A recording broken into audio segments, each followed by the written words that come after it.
Será que ainda vale a pena investir na ADA, a criptomoeda da Cardano? Depois de passar por um bear market e lidar com muita polêmica, é normal se perguntar se a ADA Cardano ainda é um bom investimento. Opa pessoal, tudo bom? Meu nome é Arthur Campos, seja muito bem-vindo a mais um vídeo aqui no canal da Nova Dax. Por aqui a gente gosta bastante de falar sobre criptomoedas, então, cara, se você gosta desse tipo de conteúdo, então eu sugiro que você já se inscreva aqui no canal e ative o sininho das notificações. E olha pessoal, o assunto do vídeo de hoje é uma criptomoeda que está listada dentro da Nova Dax. Isso significa que, caso você queira comprar, caso você queira vender ou fazer qualquer outra operação, a Nova Dax é o melhor lugar para você fazer isso. Afinal de contas, existem um número gigantesco de moedas que estão listadas com pareamento em real. Então não precisa entrar, colocar o real, trocar por dólar, ou então trocar por Bitcoin para trocar por outra moeda e mexe um pouco a cotação no momento e você não compra exatamente o que você queria. Com a Nova Dax, esse tipo de coisa não acontece. Você só coloca o dinheiro lá e compra a sua criptomoeda com as menores taxas disponíveis no mercado. Então eu sugiro que você faça a sua negociação pela Nova Dax e eu tô deixando o link para você fazer o seu cadastro aqui na descrição, no primeiro comentário fixado. Utilizando esse link no seu primeiro depósito de R$100, você pode ganhar até R$25 de presente para você poder fazer as suas negociações. Lembrando, o link está aqui na descrição no primeiro comentário fixado. Não deixe de fazer o seu cadastro. Agora, vamos para o conteúdo do vídeo. E hoje eu vou analisar se ainda vale a pena investir na ADA Cardano. Para isso, eu vou analisar 3 pontos e o primeiro deles é: será que o projeto está saudável? Eles levantaram cerca de 122 milhões de dólares, então dinheiro para poder fazer o projeto funcionar existe bastante. Ainda assim, parece que isso não é o suficiente, afinal de contas, a oferta circulante de tokens ADA aumentou em cerca de 10 bilhões entre 2017 e atualmente. A gente está falando de uma quantidade muito grande de tokens, muito acima da inflação. A gente não está falando aqui de um aumento natural, só pode ser justificado pela venda de tokens ADA que estavam aí na mão ou dos grandes investidores que compraram no começo da Cardano Foundation, da Emurgo e da EOG. Nisso a gente está falando da saúde financeira do projeto. Vamos saber aqui sobre a saúde em termos de desenvolvimento. Ainda não existe um ecossistema muito grande dentro da Cardano, existem outros players semelhantes que têm ecossistemas muito maiores, como por exemplo a Ethereum, e até mesmo outras moedas que seriam Ethereum Killers, como por exemplo a Solana. Entretanto, as startups geralmente elas preferem se lançar em períodos de bull market e a Cardano teve um problema também com seus contratos inteligentes quando foi lançado, então não valeu a pena lançar naquele momento, não vale a pena lançar agora porque a gente não tá tendo muito hype no mercado, esses players simplesmente não vão levantar dinheiro suficiente se eles fizerem esses lançamentos agora, então eles preferem esperar e isso aí é uma coisa normal, a maioria das outras criptomoedas também está passando por isso. Projetos em desenvolvimento tem muito. Inclusive, a Cardano foi uma das criptomoedas que teve a sua blockchain mais desenvolvida dentro do último bear market. No GitHub foi o projeto que teve a maior quantidade de commits. Então a gente está falando de um projeto de criptomoeda que sim está sendo construído, sim está em desenvolvimento e estão fazendo por onde. E na minha visão, tudo isso significa que o projeto está saudável. Entretanto, o custo para toda essa estrutura pode ser um pouco alto. Isso não é uma coisa boa, porque a gente está falando de uma pressão vendedora que não precisava existir. Saudável tá? Sim, mas eu acho que é importante acompanhar para tomar o cuidado aí de não ficar não saudável. Então, essa é a saúde do projeto. E quanto aos outros 2 pontos que eu comentei. O ponto 2 que eu vou analisar aqui é: existe algum grande risco para o projeto parar de existir?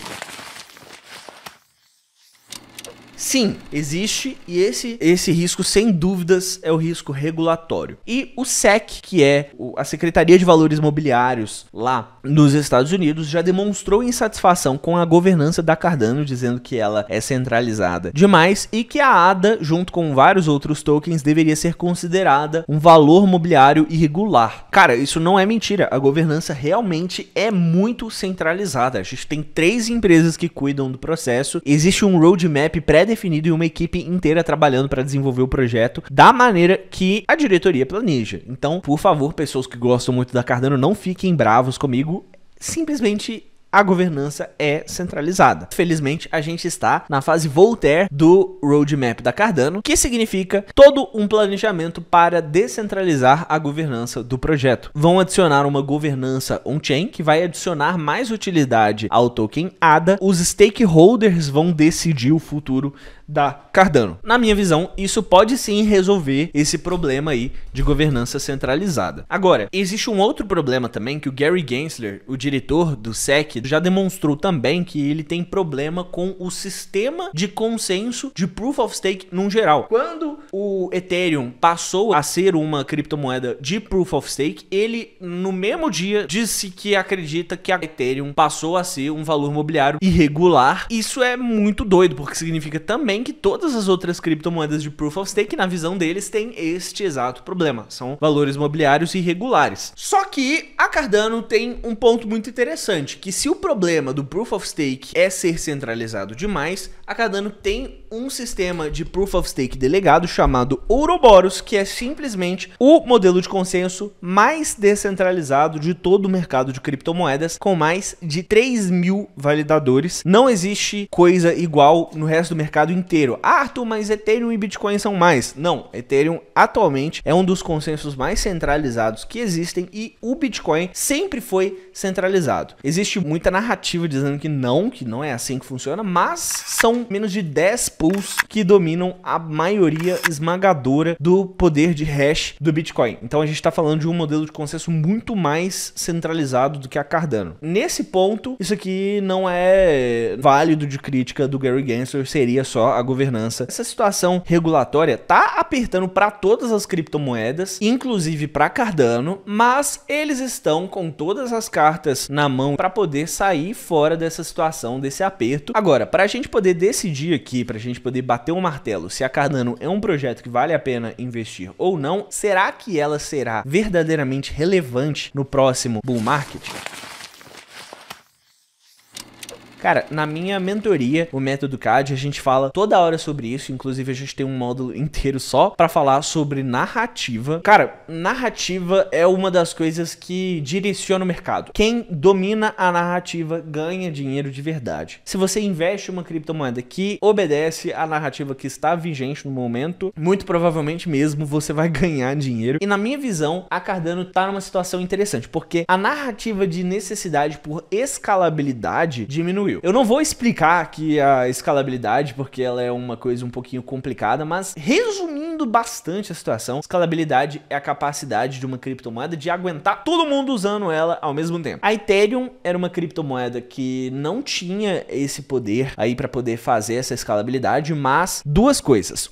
Eles estão planejando uma grande atualização chamada The Surge, que vai suprir esse problema. A Ethereum vai se tornar altamente escalável. E duas, a Ethereum tem inúmeras soluções de escalabilidade em segunda camada, inclusive vocês aqui do canal adoram a Polygon, que é a maior dessas soluções. Então, na minha visão, essa narrativa de escalabilidade diminuiu, mas ela não morreu. Essa atualização ainda não aconteceu. Ainda é mais interessante a gente ter uma escalabilidade na primeira camada ou então em uma segunda camada nativa, que você nem percebe que está sendo utilizada. E aí, a Cardano tem um poder muito forte nisso, porque ela já tem uma escalabilidade muito boa. Ela aumentou a sua escalabilidade com contratos inteligentes, o que significa que quando a gente tiver um ecossistema em crescimento, em desenvolvimento forte, sendo lançado projeto o tempo todo dentro da Cardano, provavelmente ela vai começar a bater de frente, porque ela vai ter isso. Sem contar que a Cardano também tem a sua atualização, que é a solução Hydra, que vai ser uma solução meio que em segunda camada, mas em uma segunda camada nativa, que você não vai reparar que vai estar sendo utilizada, que tornará a Cardano simplesmente a criptomoeda ou o meio de pagamento mais escalável de todos. A gente tá falando aí de uma solução pesada e isso aí vai deixar a Cardano muito forte se essa narrativa de escalabilidade não morrer. Em termos técnicos, outra narrativa que está surgindo é a de interoperabilidade, que é a capacidade de uma criptomoeda conversar e transacionar valores entre uma blockchain e outra, e a Cardano é nativamente interoperável. Eles nem precisam construir muito uma interoperabilidade, eles já têm facilitado a capacidade disso acontecer. acontecer. A Cardano também se fortaleceria muito em um cenário em que interoperabilidade é uma narrativa forte. Sem contar que a gente tem várias atualizações para poder levantar o hype. A gente tem essa atualização aí que vai adicionar a governança descentralizada. Isso não só terá um hype da atualização, mas também da clareza fiscal, regulamentatória que a Cardano vai ter. Então isso aí provavelmente vai levantar um hype muito grande, sem contar essa solução Hydra e também outras coisas como, por exemplo, a stablecoin de JED, quando ela estiver funcionando aí perfeitamente. Isso aí vai ser outra coisa incrível. Então, na minha visão, ela será relevante no próximo bull market,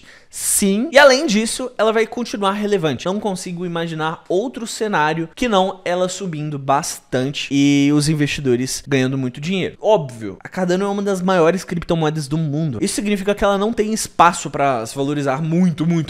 Existem várias outras que podem se multiplicar muito mais e ganhar muito mais dinheiro do que isso. E se você quiser descobrir quais que são essas criptomoedas, você precisa decorar algumas características, como foi o que eu fiz aqui nessa análise nesse vídeo. E para isso, você vai precisar descobrir quais elas são. Se você está curioso quais são as características das criptomoedas que estão prestes a explodir, é só você clicar nesse vídeo aqui que eu te conto as 5 características das criptomoedas que estão prestes a subir pra caraca.